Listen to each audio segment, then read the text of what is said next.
Okay, Sunderland against Norwich sees a battle of the most depressed fans in the country against another set of depressed fans in the country. Let's speak to Sunderland first. Good evening, Jack. I've seen from Facebook posts that you travelled, of course, to Stoke and you travelled Leicester. Let's review, if that's okay, both of those games. Let's go Stoke first of all. What was your view on how your boys did there? You hit the nail on the head, to be honest with you. Yeah, we didn't play very well at all. Couldn't really get our first gear.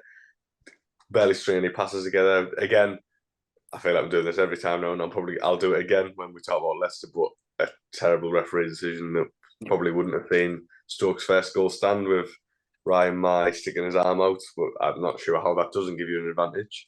But I'm not going to sit here and say it was all on the referee because we didn't play very well at all. We didn't warrant a win. We got bullied. Maybe that was the absence of Dan Neil in the middle. It's a bit of a hole in the midfield, as I touched on last week. But yeah, really, really poor performance, and they deservedly won. I mean, we'll do this bit now rather than when we get to Leicester, because Leicester's a very different game for everyone, isn't it? But to what extent do you think people have, or other teams have sussed out Sunderland now?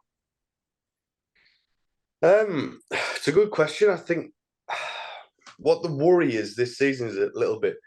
If you manage to stop that jackclarke, you stop Sunderland's system completely because he is right now our main and pretty much only source of goals. I mean, we've scored one in our last three now, and he was the goal scorer.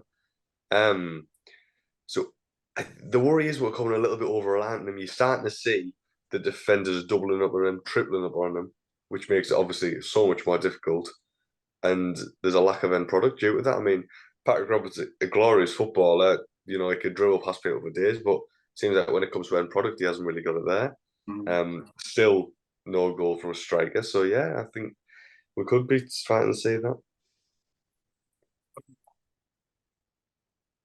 That sounds stupid, but I did read it in some forums that Clark and Roberts swap wings mid-game against Leicester or Stoke, or just generally. I mean, it seems very one-dimensional. It seems very predictable what Sunderland are doing. And although you played three good teams in Middlesbrough, well, Leicester and a resurgent Stoke, so those three losses, okay, on paper they look like three losses, but you've come up against some teams just at the wrong time, haven't you?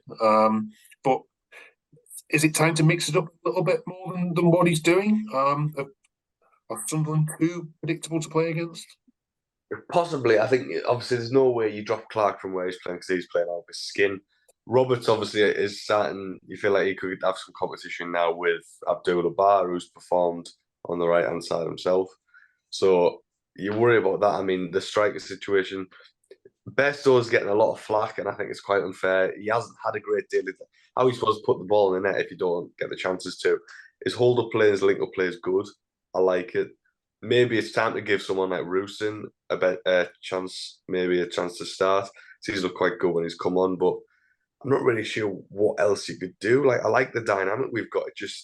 It does work. We've seen it work over the past season. But yeah, something's just not clicking right at the moment. Okay. Let's talk about the Leicester game then, because whilst the refereeing decision at Stoke was, you could see it perhaps given either way. This was a bad one, wasn't it? That was a penalty.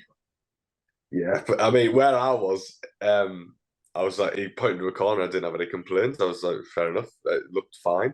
But then you start to see players run over and shout, and then you see it after, and it's just how neither the referee nor the liner can see that he's got absolutely none of the ball it's the most stonewall penalty you'll ever see. So it's just frustrating as well because as much as I said we played awful against Stoke, we played brilliantly against Leicester. I was so proud of our performance. If you play like that against Stoke, you probably win 3-0. We were amazing. It's just unfortunate that Leicester are too good. Yeah, I think the Leicester manager said if had it been a draw, it wouldn't have been a too disappointing result, given how Sunderland played. That you were one of the toughest teams that they've certainly come up against. Patterson though did pull off some saves. Happy with how that's going at the back there. Sorry, what was that? My mic was dropped out there. Hold on a second. Sorry, so Patton saved you from a couple of extra goals going in. Yeah, again, this is brilliant. Top shot stopper. Ian, I mean, as much as I do think we played better than them still, I mean, Ian Acho had a great chance. I think it's Kayseri had 2 chances within a minute. So, I mean, they could have been 4-0 up, but Patterson, yeah, as much as his kicking leaves something to be desired, but his shot stopping is second to none. Okay. So, it's somebody overlapping Clark, and these problems sort themselves out. Maybe, I mean, you could see, obviously, we've got Huggins. Second came off the bench yesterday, which is a big thing for us because he's always been a brilliant left back. Huggins isn't a natural left back. He's done well there. But if you could see second, because having a left-footed left back allows that dynamic for an overlap. So that could definitely help us. And also, he's a solid defender as well. So we'll see. All right, well, you've done a lot of travelling this week, Jack, so you'll be glad to be back at home, and I'm sure glad to be playing a Norwich side, which just can't defend at the moment. We'll bring you back in a minute and have a chat to our Norwich fan, Tom. Thank you, Jack, for now. Okay, both teams are coming into this squad with the back of 3 losses. Jack, happy memories of Norwich? Well, I went to Norwich in March when we beat them 1-0. That was a fun away day. We never tend to beat them at home though, which is becoming a bit of a problem. We never ever beat them at home, but at Carrow Road we've got a good record. Beat them the season we sent them down from the Premier League in about April, I think it was, and that pretty much put their final nail in the coffin. So on the whole, yes, but they were playing the minute, and obviously we're at home, so not really. Okay.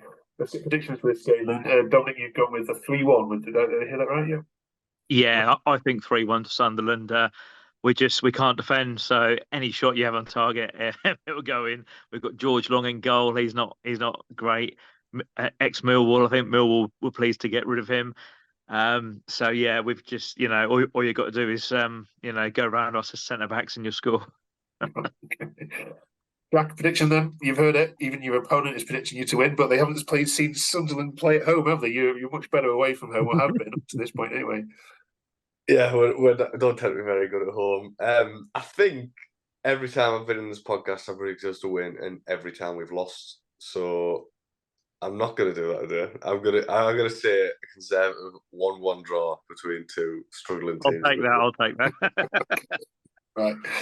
Right. Thank you, fellas. Enjoy the game. I'm sure we will, and appreciate you coming on. And we'll catch up with you both next week. Lovely. Thank you both. Good. Bye bye.